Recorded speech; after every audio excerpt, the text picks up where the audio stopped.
আমরা বাংলাদেশিরা খুব না ভালো স্পিন খেলতে পারতাম, তাহলে ইদানিংকালে আমরা কেন খেলতে পারতেছি না? আমরা কেন সিঙ্গেল বের করতে পারতেছি না? দেখেন, খেয়াল করে দেখেন, সাকিব যখন ছিল, মুশফিক যখন ছিল, রিয়াদ যখন ছিল, তারা কিন্তু সিঙ্গেল বের করতে পারতেন। কিন্তু বর্তমান যুগে তানজিদ বলেন, ইমন বলেন, তহিদ বলেন, তারা কেউই কিন্তু সিঙ্গেল বের করতে পারতেছে না। আর যদি নিচের দিকে আসেন, জাকির আলী বলেন, শামীম পাটোয়ারি বলেন, এমনকি মন্দের ভালো সোহানকে বলেন, তারা কিন্তু কেউই কিন্তু ওই ইনোভেশন শট ছাড়া আর লেগ সাইডের শট ছাড়া অফ সাইডে তো কোনো শটই খেলতে পারতেছে না।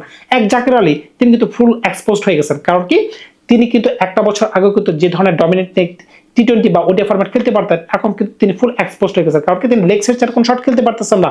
অফ সাইডে যদি আপনাকে 10টা বল দেওয়া হয়, আপনি 10টা বল মাঝখান থেকে যদি সবগুলো যদি ড্র্যাগ করে আপনি লেগ সাইডে মারতে চান, হয়তোবা 1 থেকে 2টা আপনার ব্যাটে সুন্দর মতো লাগতে পারে, বাকি বলগুলো ওইভাবে ওয়েল কানেক্টেড হবে না। আপনি কিন্তু ক্যাচ আউট হয়ে যাওয়ার একটা সম্ভাবনা আছে, ইনসাইডে যদি আপনার স্ট্যাম্প পড়ে যাওয়ার সম্ভাবনা আছে। সুতরাং বুঝতেই পারতেছেন, আপনাকে অফ সাইডে সিঙ্গেল বের করার চেষ্টা করতে হবে। অন্তত আপনি অফ সাইডে ছক্কা না মারতে পারেন, ওইগুলো যদি আপনি করতে পারতেন, তাহলে কিন্তু বাংলাদেশ কিন্তু করতে পারে না। আর একটা জিনিস খেয়াল করে দেখবেন, আমরা যে বাংলাদেশে ছোট থেকে বড় হয়েছি, আমাদের দলে কিন্তু বেশিরভাগ সময় কিন্তু স্পিন অ্যাটাকে কিন্তু নির্ভর ছিল।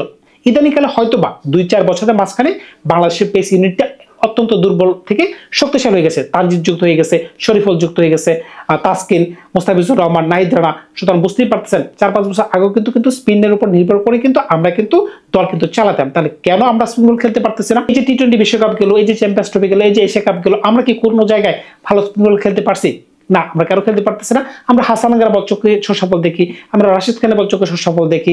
সুতরাং বুঝতেই পারতেছেন, আমরা কুলদীপের বল তো বুঝতেই পারি না, তার হাত থেকে আমরা বল পিক করতে পারতেছি না।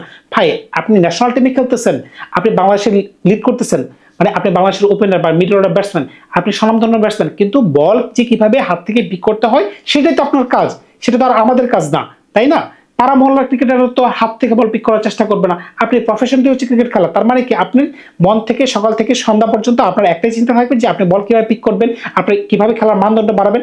কিন্তু আপনি সেটা করতেছেন না। কারণ কি, আপনি মনে করতেছেন আপনি বছর শেষে বিপিএল খেলার সুযোগ পাচ্ছেন, বিপিএল থেকে টাকা পাচ্ছেন, জাতীয় দলে আছেন, মুষ্টিগত কিছু প্লেয়ার আছে, আজকে যদি আমি বাদ পড়ে যাই, 6 মাস পরে আমি আবার দলে ঢুকবো, এরপরে আমি আবার টাকা কামাবো। এভাবে যদি চলতে থাকে, তাহলে কিভাবে আমরা উন্নতি করব? আর পিচ নিয়ে যদি কথা বলতে চান, আমরা কিন্তু এই পিচে খেলেই কিন্তু বড় হয়েছি, যেখানে স্লো টার্নিং ট্র্যাক, কিন্তু আমরা কিন্তু এই ধরনের ট্র্যাকেও কিন্তু ইদানিং ভালো খেলতে পারতেছি না। এটার পিছনে কারণ কি? দেখেন, আমাদের দলে কিন্তু টপ অর্ডার আছে, আর আছে কি ফিনিশার। আমাদের দলে মিডল অর্ডার বলতে কিচ্ছু নাই। দেখেন, সাব্বির রহমানকে কিন্তু আমরা ইচ্ছে করলে সুযোগ দিতে পারতাম বলে মনে করতেছি, কিন্তু কেন তাকে সুযোগ দেওয়া হচ্ছে না? কিংবা ইয়াসিন রাব্বি, তাকেও কিন্তু আমরা সুযোগ দিতে পারতাম, কিন্তু আমরা কিন্তু দিচ্ছি না। আমরা দিচ্ছি এক টপ অর্ডার আর দিচ্ছি মিডল অর্ডার, টেল এন্ডার। আপনি খেয়াল করে দেখেন, জাকির আলী, শামীম পাটোয়ারি, এমনকি সোহান, তাদের 3জনকে দিয়ে সাজানো হচ্ছে। এমনকি আমরা মাঝে মধ্যে আমরা শেখ মেহেদীকে দলে ঢোকাচ্ছি, তাকে আমরা 4 নম্বর ব্যাটিং করতে পাঠিয়ে দিচ্ছি। তিনি কি 4 নম্বর খেলার মতো যোগ্য ব্যাটসম্যান? সুতরাং বুঝতেই পারতেছেন, আমাদের কিন্তু পদে পদে ভুল আছে। এমনকি আমরা যে ধরনের পিচ বানাচ্ছি, এই ধরনের পিচে যে আমরা খেলতেছি, এই ধরনের পিচে খেলে কি আমরা ভালো কিছু করতে পারবো? যে ধরনের স্লো টার্নিং ট্র্যাক বানাচ্ছি, যেখানে ওয়েস্ট ইন্ডিজ এবার এসে যে একটা লজ্জাজনক কাজ করছে, তারা 5 জন স্পিন বলার খেলাচ্ছে 50 ওভার বল করার জন্য ওডিআই ম্যাচে। সুতরাং বুঝতেই পারতেছেন, সারা বিশ্ব মঞ্চে আমাদের মুখে কালি মেখে দিচ্ছে। কারণ কি, আপনি একটা 50 ওভারের খেলা খেলতেছেন, একজন পেস বলার তারা দলে নেয় নাই। সুতরাং বুঝতেই পারতেছেন, এই ধরনের পিচে আপনি কোন ধরনের খেলা আশা করেন সেটা কিন্তু বলার অপেক্ষা রাখে না। এতদিন কিন্তু আমরা শ্রীলঙ্কান গামিনী ডিসিলভাকে কিন্তু আমরা দোষ দিয়ে আসছিলাম যে তিনি বাজে পিচ বানাইতেছে, কারণ কি স্লো টার্নিং ট্র্যাক হচ্ছে। যে কোনো ভিজিটিং টিম কিন্তু এসে খাদে পড়ে যাচ্ছে, কারণ কি আমরা কিন্তু তাদের জন্য গর্ত করে রাখতাম, গর্তে আসলে তারা ধাক্কা মেরে ফেলে দিতাম। কিন্তু দেখেন, এখন যে নতুন পিচ কিউরেটার আসলো, তাইলে তিনি কেন ওই ধরনের স্লো টার্নিং ট্র্যাক বানাচ্ছেন? তা না হলে তো ওয়েস্ট ইন্ডিজ 5 জন স্পিন বলার খেলাইতো না, এমনকি আমরাও কিন্তু একজন পেস বলার খেলাচ্ছি, শুধুমাত্র মুস্তাফিজুর রহমানকে। সুতরাং বুঝতেই পারতেছেন, কর্তার ইচ্ছায় কিন্তু পূজা হয়। খেয়াল করে দেখবেন।